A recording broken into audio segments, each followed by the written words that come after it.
ዜና ሥላሴ ዘሚያዝያ በሚያዝያ የሚነበብ አንድ አምላክ በሆነ በአብ በወልድ በመንፈስ ቅዱስ ስም። ዳግመኛ ኦሪት ስነ ፍጥረቱን ትናገራለች። የሰው ሁሉ ሕሊና ያደንቀው ዘንድ የውዳሴና የመዝሙር እጅ መንሻንም እናቀርብለት ዘንድ።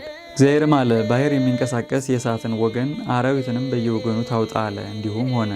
እግዚአብሔርም እንስሳትን በየወገኑ ፈጠረ፣ እንዲህም ሆነ። ይህም ያማረ እንደሆነ አየ። እግዚአብሔርም ሰውን በመልካችን እንደ ምሳሌያችን እንፍጠር አለ። የባሕር ዓሣዎችንና የምድር እንስሳትን የሰማይ ወፎችና በምድር ላይ የሚንቀሳቀሱ እንስሳትን ፈጠረ። የሰው ልጅንም በአርአያውና በመልኩ ፈጠረው። እግዚአብሔርም ወንድና ሴት አድርጎ ፈጠራቸው። እንዲህ ብሎም ባረካቸው፣ ብዙ ተባዙ፣ ምድርንም ሙሏት፣ ፈጽማችሁ ግዟት፣ በእርሷ ላይ ያለውንም ሰጥቻችኋለሁ። በየወገኑ የሚዘራውን እህል በምድር ላይ ትዘራላችሁ፣ ፍሬው የሚተከለውን አትክልትንም ትተክላላችሁ። እንስሳትና አዕዋፍንም ምግብ የሆኗችሁ ዘንድ ሰጥተናችኋል። እንደዚሁም ሆነ። እግዚአብሔርም ይህ እጅግ ያማረ መሆኑን አየ። ማታም ሆነ ጠዋትም ሆነ ሰባተኛም ቀን ሆነ። በሰማይና በምድር ያለውን ፍጥረቱን ሁሉ ፈጸመ፣ ከስራውም ሁሉ አረፈ። እግዚአብሔርም ሰባተኛዋን ቀን ባረካት፣ ቀደሳት፣ በእርሷ ይፈጥር ዘንድ ከጀመረው ከስራው ሁሉ አርፏልና። ከዚህ በኋላም ሰውን ሁሉ ፈጠረ፣ ወንድና ሴት አድርጎ ፈጠራቸው። በፍጥረታቱም ሁሉ ላይ አሰለጠናቸው። በስድስተኛውም ቀን ይህን ወገን ፈጠረ። እግዚአብሔር የሰንበትን ቀን ታላቅ ምልክት አድርጎ ሰጠን። 6 ቀን ስራችን ስንሰራ ሰንብተን እረፍት ትሆነን ዘንድ ሰንበትንም ከስራ ሁሉ አርፈን እናከብር ዘንድ። እዝራም እንዲህ አለ፣ በስድስተኛውም ቀን ምድርን በፊትህ እንስሳትና አራዊትን አዕዋፍንም ታወጣ ዘንድ አዘዝካት። አዳምንም አስቀድመ በፈጠርከው ላይ ሁሉ ሾምከው። ነገር ግን ስለ እርሱ እኛ የመረጥከን ሕዝቦች እንሰቃያለን። የመቃብያን መጽሐፍም ሁሉንም ፈጽሞ ከፈጠረ በኋላ በስድስተኛው ቀን አባታችን አዳምን ፈጠረው፣ በእነርሱ ላይ ይነግሥ ዘንድ። ዳግመኛም በጎችና ላሞችን የማይታየውና የሚታየውን ሁሉ ይገዛ ዘንድ በአርአያውና በአምሳሉ የፈጠረውን የሰው ልጅ በምድር ላይ ባለው ሁሉ ሾመው። ሥላሴ ፍጥረቱን ወደ ላይ ያለማንጋጠጥ ወደ ታች ወደ ምድርም ዘንበል ሳይል ፍጥረቱን ጨረሰ። ስራውን የሚረዱት ጥበበኞችን አልፈለገም። እሳትን ከሚጎናጸፉ ከመላእክትም ቢሆን ከመሬት ከተፈጠሩ ከሥጋ ለባሾችም ቢሆን ምንም ጥበበኞችን አልፈለገም፣ ለእነርሱ የተለየች መከልከልን ወስኖላቸዋልና። ሥላሴ እንዲህ አድርጎ ስራውን የፈጸመ ነው። ስራውም እጅግ ያማረ ነው። ኦሪት ዘፍጥረት እንደተናገረች ሥላሴ በዚህም ይደነቃል። እርሱ የፈጠረውን እርሱ ያሳምራል። ሌላ እንደፈጠረው አድርጎ እርሱ ያገኘውን እርሱ ያሳምራል። ሌላ እንዳሳመረለት ሁሉ ለእርሱም ክብርና ምስጋና፣ ስለ ሕጉም መገዛት ይገባል። ሥላሴ ጥበብን ትመስላለች። ወደ እርሷ የቀረበውን አዘውትራ ትጠብቃለች። የእስራኤል ንጉሥ ሰሎሞን እንደተናገረ እንዲህ ሲል፣ ያቺ የቀደመች ፍጥረት የሁሉ አባት በተፈጠረ ጊዜ ከራሱ በደል አዳነችው፣ ሁሉንም ይገዛ ዘንድ ኃይልን ሰጠችው፣ ከእርሷም ርቆ መዓቱን ገፋት። ስለዚህም ከነፍሰ ገዳዮች ጋር ተፈረደበት። ዳግመኛም ምድር የጥፋት ውኃ በዘነመባት ጊዜ ዕፅ ያለ ዋጋ አዳነች። ጻድቁ ኖኅንም በክፉ ሥራ ምክንያት በአሕዛብ ላይ ከፈሰሰው ባሕር አሻገረችው። ጻድቁንም አመለከተችው፣ እውነተኛውን ኖኅንም ያለ ጥፋት ጠበቀችው። ጻድቁ ሎጥንም ከሚጠፉት ኃጥአን ለይታ አዳነችው። በ5 ሀገሮችም ከወረደው እሳት ሸሹ። ዳግመኛም ለምትጨስ ምድረ በዳ ለክፋታቸው ምስክር አለ። በኮረብታቸውም ነበረች፣ ያለ ጊዜ ያፈሩ ፍሬዎችም ነበሩ። ያላመነች ሴት ሰውነት ለመታሰቢያ የጨው ሐውልት ሆነች። ጥበብን የተላለፉ መልካሙን በማወቅ እንደጎሰቆሉት አይደሉም። ዳግመኛም ለስንፍናቸው በበደሉ ገንዘብ በደላቸው መረሳት እንደማይቻል መታሰቢያ የሚያደርጉትን አስቀመጡ። ጥበብ ግን የሚከታተሏትን ከመከራ ታድናቸዋለች። ይህችም ጻድቅ ዮሴፍን ከወንድሞቹ ቁጣ ሲሸሽ የቀናውን መንገድ መራቸው። የእግዚአብሔር መንግሥትም አሳየችው። የቅዱሳን መላእክትን እውቀት ሰጠችው። ከሚደላደሉት ተለይታ አብዝታ ጸናች። ባለጸጋም አደረገችው። ከጠላትም ታደገችው፣ ከሚከቡትም ጠበቀችው። ጽኑ ገድልም ሆነችው። ከሁሉ እንደምትበረታ ያውቅ ዘንድ በመልካምነት እግዚአብሔርን በመውደድ ጻድቁን ዋጀችው፣ አልተለየችውም። ከኃጢአትም አዳነችው። ከእርሱም ጋር ወደ ጉድጓድ ወረደች። በእስር ቤትም አልተወችውም። በሚበረታቱበት ላይም የመንግሥትን ሹመትና ግዛትን እስካመጣችለት ድረስ የሚንቋትንም ሐሰታቸውን ገለጠችባቸው። የዘላለም ክብርና ሞገስንም ሰጠችው። ይህች ደርሳ የእውነት ሕዝቦችን ከሚያሰቃዩ ሕዝቦች ታደገች። በእግዚአብሔር አገልጋይ ሰውነትም አደረች። ከሚያስደነግጡ ነገሥታትም ጋር በአርአያና በተአምር ተከራከረች። በቅንነትም ለሚያገለግሉት ዋጋቸውን ሰጠች። ልዩ መንገድንም መራቻቸው። በቀን ሐሩርም እንደ ጥላ ሆነቻቸው። በሌሊትም ከዋክብትን ሰጠቻቸው። የኤርትራን ባሕርም አሻገረቻቸው። በብዙ ውሃ መካከልም አሳለፈቻቸው። ጠላቶቻቸውንም በጥልቅ መካከል አሰጠመች፣ እነርሱም ግን ተፋቻቸው። ስለዚህም ጻድቃን ኃጥአንን ማረኩ፣ ቅዱስ ስምህንም አመሰገኑ። ተዋጊዎች እጆችንም በአንድነት አመሰገኑ። ጥበብ የዱዳዎችን አንደበት ፈታለችና የሕፃናትንም አንደበት ቀንቶ እንዲናገር አድርጋለችና ስራቸውንም ባረከች። በምድረ በዳም ሄዱ፣ በበረሃውም ድንኳንን ተከሉ። የሚዋጓቸውንም ተዋጓቸው፣ ጠላቶቻቸውንም ተበቀሉ። በተጠሙ ጊዜ ጠሩ፣ ውሃም ለእነርሱ ከጭንጫ ተሰጣቸው። ከጽኑ ዓለትም ለአንደበታቸው መጠማት የሚያረካ ውሃ ላከላቸው። ሰሎሞንም ስለ ሥላሴ ጥበብን በምሳሌ እየመሰለ ይህን ያስቀድማል፣ እንዲህም አለ። ነገሬን ትሰሙ ዘንድ ይገባል፣ ምክሬንም ውደዱ፣ ተማሩ። ጥበብ የበራች ናት፣ አትጠወልግም። ለሚወዷትም ፈጥና ትታያለች፣ በሚፈልጓትም ዘንድ ትገኛለች፣ ከሚሻትም ትደርሳለች። ወደ እርሷ ለሚገሰግሱም ትገለጠላቸዋለች። ሲያጣትም ዘወትር አይደክምም፣ ደጅ በሚጠናት ጊዜም በበሩ ያገኛታል። ስለ እርሷ ማሰብ የእውቀት ሁሉ ፍጻሜ ነው። ስለ እርሷ በፍጥነት የተጋም ያለ ትካዝ ያርፋል። ለእርሷ የሚመቿትን ትዞራለች፣ ትፈልጋቸውም አለች። በድንገት በሁሉም ሐሳብ በመንገድም ትገለጥላቸዋለች፣ በፊቷም ታገኛቸዋለች። በጸናችበት በፊቷ በሐዘን የመሻት ምክር ሆና ትገናኛቸዋለች። የፍቅር ትምህርትም የእርሷን ሕግ መጠበቅ ነው። የፍቅር መጨረሻም ጥፋት የለበትም። በእግዚአብሔር ዘንድም የቀረበ ታደርጋለች። ጥበብን ውደዷት፣ ወደ መንግሥት ዙፋን ታወጣለችና። ብትወዳት ወንበሮችን ታገኛለህ፣ አሕዛብና ታላላቆችን መኳንንቶችንም ትገዛለህ። ጥበብን የወደዷት ለዘላለም እንደሚነግሱ እወቅ። እውነት ነው፣ በሥላሴ የሚታመን በእነርሱም የሚጠለል በዓላቸውንም የሚያከብር ለዘላለሙ ይነግሣል። ነቢዩ በእግዚአብሔር ታመን፣ መልካም ሥራንም ሥራ፣ በምድርም ያሳድርሃል፣ በብልጽግናውም ይጠብቅሃል። በእግዚአብሔር ደስ ይበልህ፣ የልቡናህንም ፍላጎት ይሰጥሃል። መንገድህን ለእግዚአብሔር ግለጥ፣ በእርሱም እመን፣ እርሱም ያደርግልሃል። ጽድቅህንም እንደ ብርሃን ያመጣልሃል፣ ፍርድህም እንደ መዓልት ነው። ኢያሱም እንዲህ አለ፣ እመን እንጂ እርሱ ይረዳሃል፣ መንገድህንም አቅና፣ በእርሱም እመን። እግዚአብሔርን የምትፈሩ ምሕረቱን ደጅ ጽኑ፣ እንዳትወድቁም ከእርሱ አትራቁ። እግዚአብሔርን የምትፈሩ ታገሱ፣ ዋጋችሁ እንዳታጡ። የቀደሙትን ዘመናት እዩና አስተውሉ። በእግዚአብሔር አምኖ ያፈረ ማን ነው?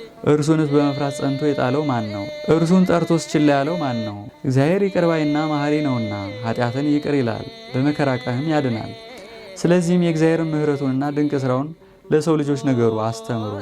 በጽዮን የእግዚአብሔርን ስም ምስጋናውንም በኢየሩሳሌም እንዲነግሩ ታዟልና። አገልጋይ ከጌታው ጋር በምስጢር መነጋገር ይቻለዋልን? ድንቅ ነው። ይህን ነገር ማን ያውቀዋል? የእልስን ጭቃ ለሚሆን ለጉድፍና ለጥራጊ አፈር የአብ የወልድ የመንፈስ ቅዱስን የመልካቸውን ሥራ ያውቅ ዘንድ ይቻለዋልን? እንኳንስ በሰራተኛ እጅ የተሰራ አፈር የክብር መላእክትም እንኳን አላወቁም። ሰባቱን ምስጢራት የተናገረ የጌታ ወዳጅ ዮሐንስ ያለውን አስተውል። እንዲህም አለው፣ ጻፈው፣ ነገር ግን አትግለጥ፣ የታተመ ሆኖ ይኖር ዘንድ። ከፈራሽ ከበስባሽ መሬትና ከማይጠፋ እሳት አንደበት የትኛውን ታሳንሳለህ? የትኛውንስ ታከብራለህ? ብልጣሶር የተባለ ዳንኤል እንደተናገረ በወዲህ በወንዙ ዳር የመጀመሪያውን ሲመለከት በወዲያኛው ወንዝ ሁለተኛውን በመጨረሻ ሲያይ ነበር። ሶስተኛውን ባሕርን ሲረግጥ አይቶ ነበር። እጅ ሳይነካው ከረጅም ተራራ የተፈነቀለ ድንጋይን ሲያይ ነበር። ይህን የተረጉም ዘንድ አብ ወልድ መንፈስ ቅዱስ ትንቢት ባናገሩት ጊዜ እሊ ሦስቱ ደቂቅ በፍጥረታት ሁሉ ቋንቋ በ33 መስመር ያመሰገኗቸው ናቸው። ናቡከደነጾር ወደ ነደደ እሳት እንዲጥሏቸው ባዘዘ ጊዜ አራተኛውም የእግዚአብሔር ልጅ ይመስላል ብሎ በተናገረ ጊዜ አምኖ እንደ ባሪያ በተገዛ ጊዜ ለሀገሩም ከሲድራቅና ከሚሳቅ ከአብደናጎም አምላክ በቀር ሌላ አምላክ የሚያመልክ ይፈር ይዋረድ ብሎ አዋጅ እስኪያስነግር ድረስ። በዚህም የአብ የወልድ የመንፈስ ቅዱስ ሦስትነት ታወቀ። የጸጋቸው ፈለማ እንደ ሳር የማይቆጠር ነው፣ እንደ ባሕርም የማይሰፈር ነው። ጆሮቻቸው ወደ ልመናችን ትደመር።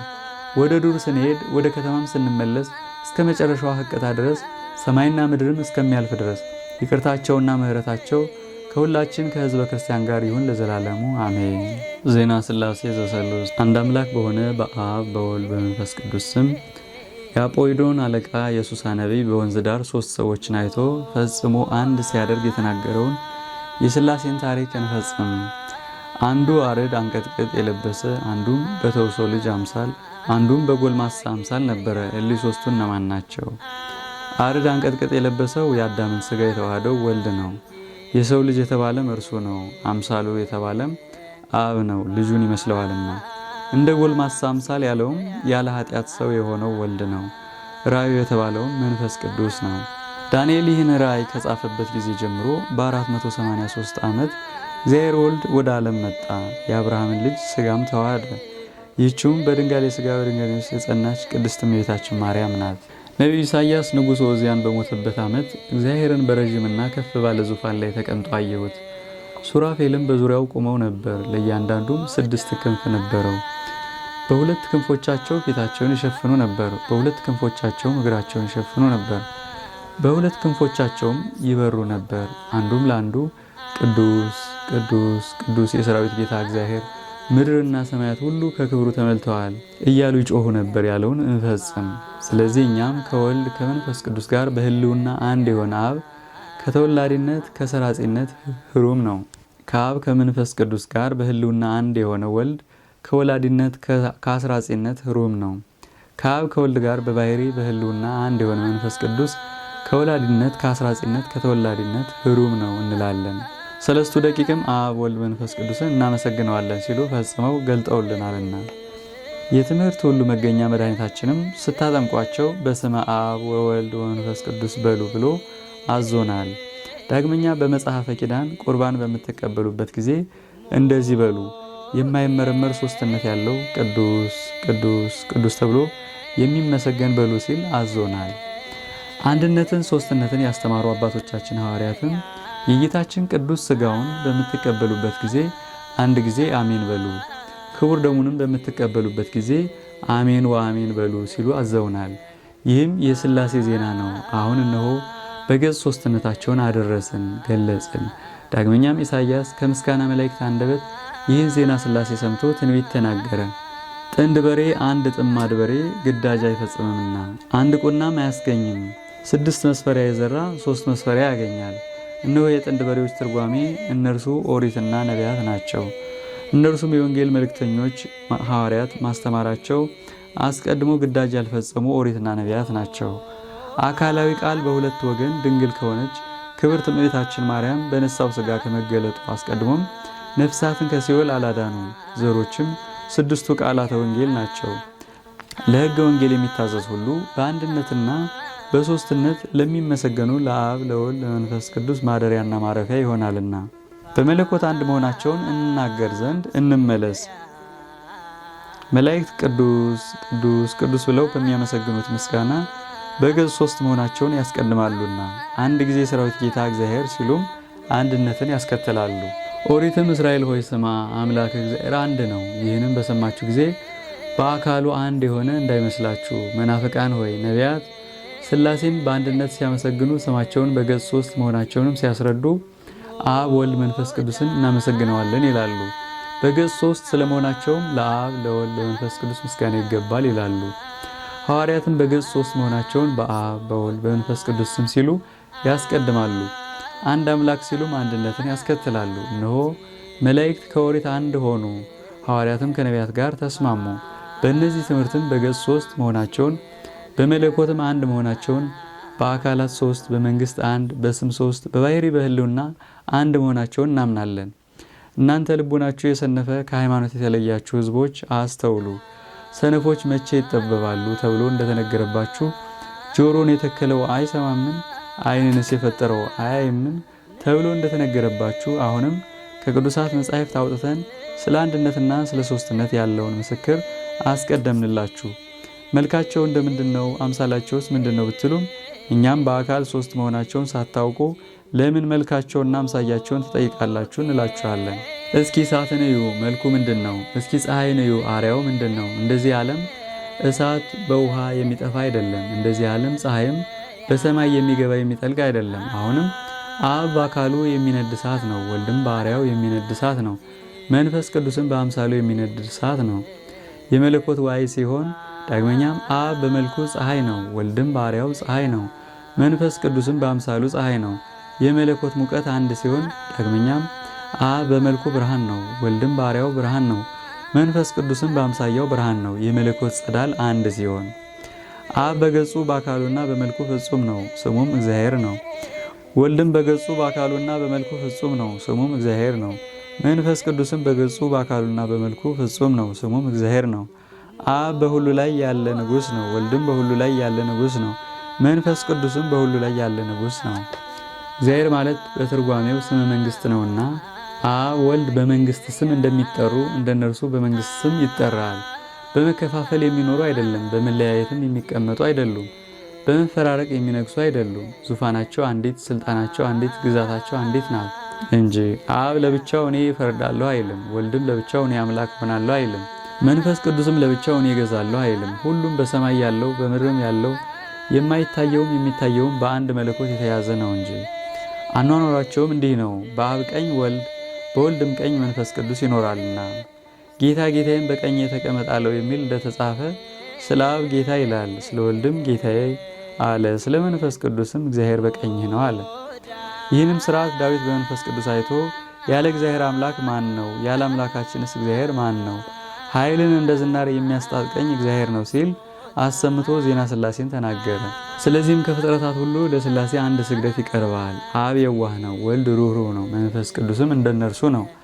አብ ይቅር ባይ ነው፣ ወልድም ይቅር ባይ ነው፣ መንፈስ ቅዱስም እንደነርሱ ከቁጣ ከመዓት የራቀ ነው። መቅሰፍትን ለማድረግ ይቅርታንም ለመፍቀድ ሕሊናቸው አንዲት ናት፣ ስልጣናቸውም አንዲት ናት። መለያየት የሌለባት ምክራቸውም አንዲት ናት። የመናፍቃንን ዘለፋ እንፈጽም፣ እነርሱንም መጽረፍን እናብዛ። እንዲህም እንበላቸው፣ ከማኅበረ መላእክት ተለይቶ የወጣ የዳቢሎስ የግብር ልጆች ስም አጠራራችሁ የመረረ ምክረ ጥፎች ሆይ እግዚአብሔር ስለ እናንተ የባሕር ልጆች ዋሹብኝ፣ የባሕር ልጆች አረጁ፣ በመንገዳቸውም ተሰናከሉ አለ። እግራችሁን ያነከሳችሁ አይደለም፣ በምክሩ ከተሰናከለ ይልቅ በእግሩ የተሰናከለ ይሻላልና። ዳግመኛም ለእናንተ ኃጥአን ከማኅፀን ጀምረው ተለዩ፣ ከሆድ ጀምረውም ሳቱ፣ ሐሰትንም ተናገሩ ተብሎላችኋል። በእውነት ስታችኋል፣ በመንገዳችሁም ተሰናክላችኋል። በአንደበታችሁም እግዚአብሔር መላእክትን ሰውን እንፍጠር አላቸው ስትሉ ዋሽታችኋል። ዓለምን ካለመኖር ወደ መኖር አምጥቶ የፈጠረ ሰውን ይፈጥር ዘንድ ረዳት ፈለገን? ሰማይን የዘረጋ ምድርንም ያጸና እርሱ ሰውን ይፈጥር ዘንድ ተሳነውን? ጠባያትን አስማምቶ መላእክትን የፈጠረ እርሱ ሰውን ይፈጥር ዘንድ ተሳነውን? ጥልቆችን በአንድ መንገድ ያሰባሰበ እርሱ ሰውን ይፈጥር ዘንድ ተሳነውን? እጽዋትን አትክልትን ያበቀለ በቅርንጫፎቻቸውም ፍሬዎችን የመላ እርሱ ሰውን ይፈጥር ዘንድ ተሳነውን? ፀሐይን ጨረቃንና ከዋክብትን ጨለማን ለማብራት የፈጠረ እርሱ ሰውን ይፈጥር ዘንድ ተሳነውን? አየራትን የሰቀለ ደመናትን የጋረደ እርሱ ሰውን ይፈጥር ዘንድ ተሳነውን? ታላላቅ ዓሣዎችን ዳግመኛም ዓሣ አንበሪዎችንና አዕዋፍን ከባሕር ውስጥ የፈጠረ እርሱ ሰውን ይፈጥር ዘንድ ተሳነውን? በመልክ አንድ የማይሆኑ እንስሳትና አራዊትን የፈጠረ እርሱ ሰውን ይፈጥር ዘንድ ተሳነውን?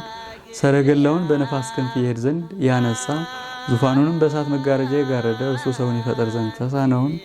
ሁሉን ያሳመረ ሁሉን ያጣፈጠ እርሱ ሰውን ይፈጥር ዘንድ ተሳነውን? እርሱ ሰውን ይፈጥር ዘንድ አልተሳነውም፣ ረዳትም አልፈለገም። በሦስትነቱ በስምምነት ተማከረ እንጂ። መናፍቃን ሆይ ይህ ሁሉ ስለ ዜና ሥላሴ የነገርናችሁ አይበቃችሁም? እርሱ እግዚአብሔር የሦስትነቱን ነገር ሲናገር ስሙት። ለአዳም 40 ቀን በምድር ከተፈጸመለት በኋላ ወደ ገነት አስገባ ነው ይላል። ለብቻው እንደሚናገር ሆኖ አስገባሁት አላለም። ስለዚህች ቀንም በሦስትነቱ እንዲህ ይላል። በዚህች ቀን ከአብርሃም ጋር ቃል ኪዳን ገባን፣ በዚህች ወር ከኖህ ጋር ቃል ኪዳን እንደገባን አለ። እናንተ የእውቀት ድሆች፣ እውቀት የጎደላችሁ ስንፍናን የተመላችሁ ሆይ መላእክት አስቀድሞ ከኖህ ጋር ዳግመኛም ከአብርሃም ጋር ቃል ኪዳን ገቡ ልትሉ ትችላላችሁን? ወይስ ይህን እግዚአብሔር ስለ ሦስትነቱ የናገረውን ነገር ትክዳላችሁን? ዳግመኛም እንዲህ አለ። በአራተኛው ወር መባቻ ለአብርሃም በመምሬ አድባር ባለው በወይራ ዛፍ ስር ተገለጽንለት፣ ከእርሱም ጋር ተነጋገርን። ከሚስቱ ከሳራም ልጅ እንደሚሰጠው እኛ ነገር ነው። ሳራም ይህን ቃል ከአብርሃም ጋር እንደተነጋገርን ስለሰማች ሳቀች፣ እኛም ዘለፍናት። ፈርታም ለአብርሃም በነገርነው ቃል እንዳልሳቀች ሆና አልሳኩም ስትል አስተባበለች። ስሙ በሰማይ ጽላት ይስሐቅ ተብሎ እንደተጻፈውም ስሙን ነገርናት። ወደ እርሱ በተመለስን ጊዜም ወንድ ልጅን ጸነሰች። ዳግመኛም እግዚአብሔር በአካል ሶስት መሆኑን እንዲህ ሲል ይናገራል። በስድስተኛውም ዓመት በአራተኛው ሱባኤ አብርሃም ወዳለበት ወደ መሐላ ወንዝ ወጣን። ለሳራም ወደ እርሷ እንደምንመለስ እንደነገርናትም ተገለጽንለት። እርሷም ወንድ ልጅ ጸንሳ ነበር። በሰባተኛው ወርም ተመለስን። ሳራንም በፊታችን ጸንሳ አገኘናት፣ መረቅናትም። ለእርሱም የታዘዘለትን ሁሉ ዳግመኛ 7 ልጆችን እስከሚወልድ እንደማይሞት ሳይሞትም 7ቱን እንደሚያይ ነገርናት። ስሙም ይስሐቅ ተብሎ እንደሚጠራ እርሱም የተባረከ ዘር እንደሚሆን ነገርናት። ዘሮቹም ሁሉ የአሕዛብ ልጆች ይሆናሉ፣ ከአሕዛብም ይቆጠራሉ። ከይስሐቅ ዘርም አንዱ ለተመረጠ ዘር ይሆናል፣ ከአሕዛብም አይቆጠርም። የልዑል እግዚአብሔር ድርሻ ይሆናልና እርሱ ዓለምን የሚገዛ ነው። ዘሩም ሁሉ ተለይቶ የልጅነት ክብር ያገኝ ዘንድ ሁሉን ወደሚገዛ አምላክ ወረደ። ንጉሥና ካህን የተመረጠም ሕዝብ ይሆን ዘንድ መንገዳችንንም ሄድን። ለሳራም ሁሉንም ነገርናት፣ እጅግ ታላቅ ደስታንም ተደሰተች። ይህንም ሁሉ ስለ ሶስትነት የሚናገር እግዚአብሔር ነው። መናፍቃን ሆይ ታምኑታላችሁ ወይስ ትክዱታላችሁ? እኛስ ስንነግራችሁ እምቢ አላችሁ። አሁንስ እንዴት ልታደርጉ ነው? የእግዚአብሔርን ምስክርነት እምቢ ትላላችሁን? እርሱ እግዚአብሔር በአንደበት የተናገራችሁት ማመንን እምቢ ካላችሁ ከምድር ፊት ፈጽማችሁ የጠፋችሁ ሁኑ።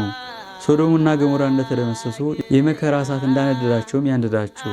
ከእናንተ ጋር ነገር ማብዛት ምን ይጠቅማል? ሲራክ ከሰነፍ ጋር መነጋገርን አታብዛ ይላልና። ዳግመኛም አንደበቱ እንደ ሽቱ የጣፈጠ ጳውሎስም ስለ እናንተ ልዩነትን ይናገራል። ጨለማን ከብርሃን ጋር አንድ የሚያደርገው ማን ነው?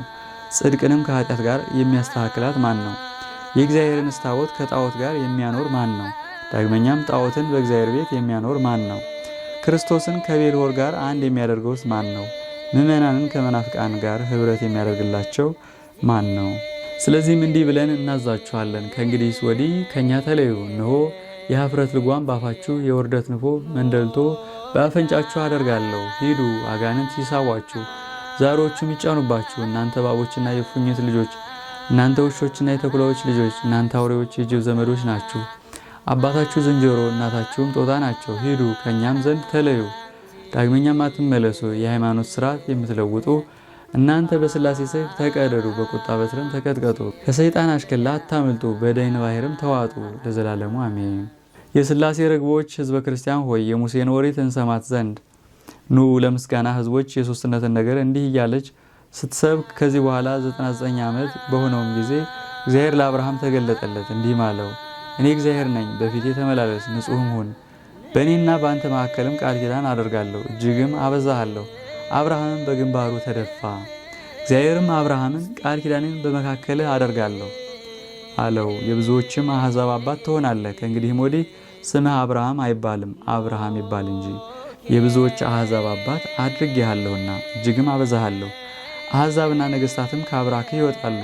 ቃል ኪዳኔንም በእኔና ካንተ በኋላ በዘር መካከል አደርጋለሁ።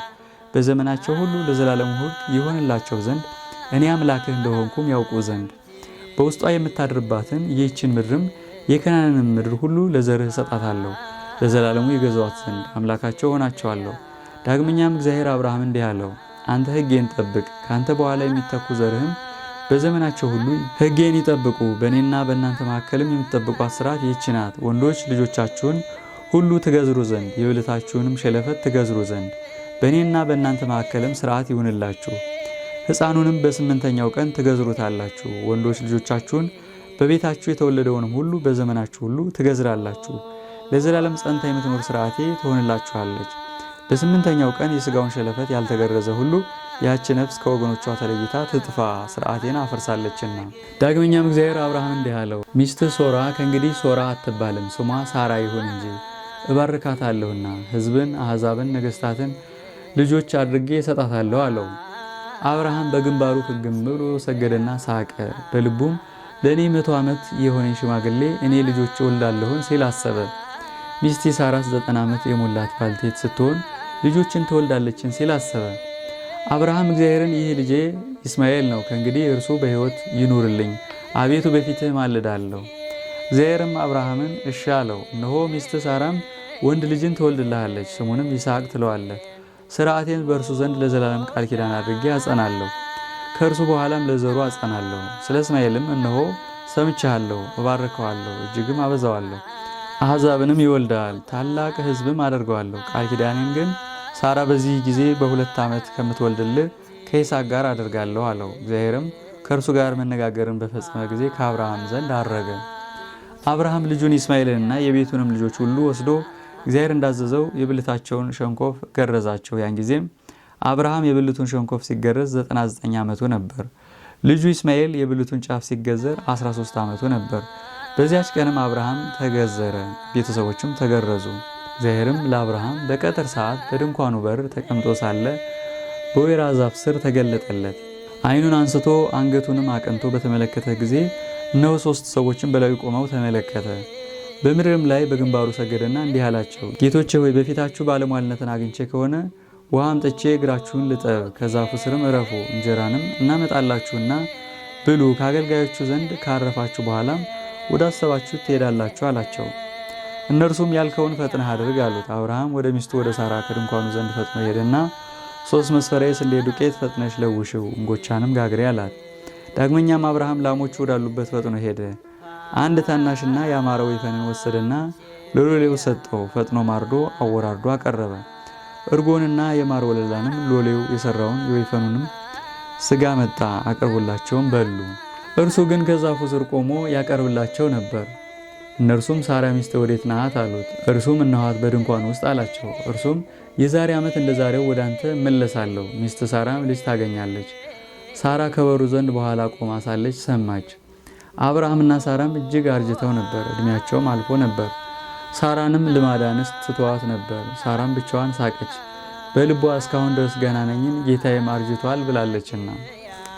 እግዚአብሔርም አብርሃምን ሳራን ብቻዋን ምን አሳቃት? እስከ ዛሬ ገና ቆንጆ ነኝም? ጌታዬም አርጅቷል፣ በእውነት ወልዳለሁን? እነሆ እኔ ፈጽሜ አርጅቻለሁ ብላለችና።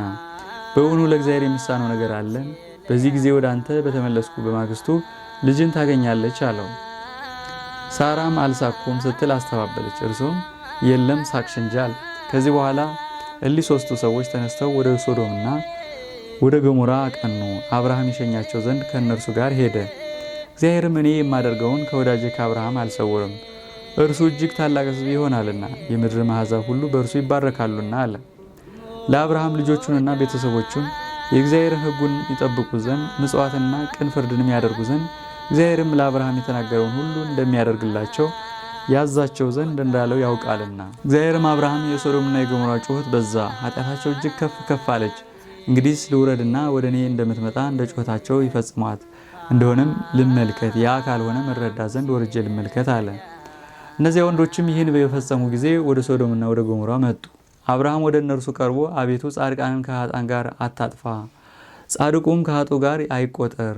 በከተማዋ 50 ጻድቃን ቢኖሩ ታጠፋቸዋለህን? ስለ 50 ጻድቃንስ አገሩን ሁሉ አታድንምን? አቤቱ ይህን ነገር ልታደርግ የሚገባህ አይደለህም። ጻድቃንንም ከኃጥአን ጋር አታጥፋ። ምድርን ሁሉ የምትገዛት አንተ ይህን ታደርግ ዘንድ ለአንተ የሚገባህ አይደለም። እግዚአብሔርም አብርሃምን በሶዶም ውስጥ 50 ጻድቃን ካገኘው ስለ እነርሱ ሁሉንም ከተማ አድናለሁ አለው። አብርሃም መልሶ እንዲህ አለ፣ ዛሬ ከፈጣሪ ከእግዚአብሔር ጋር ልናገር ጀመርኩ። እኔ ግን አፈርና አመድ ነኝ። ጻድቃንስ ከ50 ቢጎሉና 45 ቢሆኑ ስለ ጎደሉት 5 ጻድቃን ሁሉንም ከተማ ታጠፋለህን? እግዚአብሔርም 45 ጻድቃን በዚያ ካገኘው ስለ እነርሱ ስል አላጠፋም አለው። አብርሃም በዚያ 40 ጻድቃን ብታገኝ ሁሉንም ታጠፋለህን አለው። እግዚአብሔርም ስለ 40 ሁሉንም አላጠፋም አለው። አብርሃም ዳግመኛ መናገር ደገምና 30 ቢገኙ ስለ 30ው አታጠፋም አለው።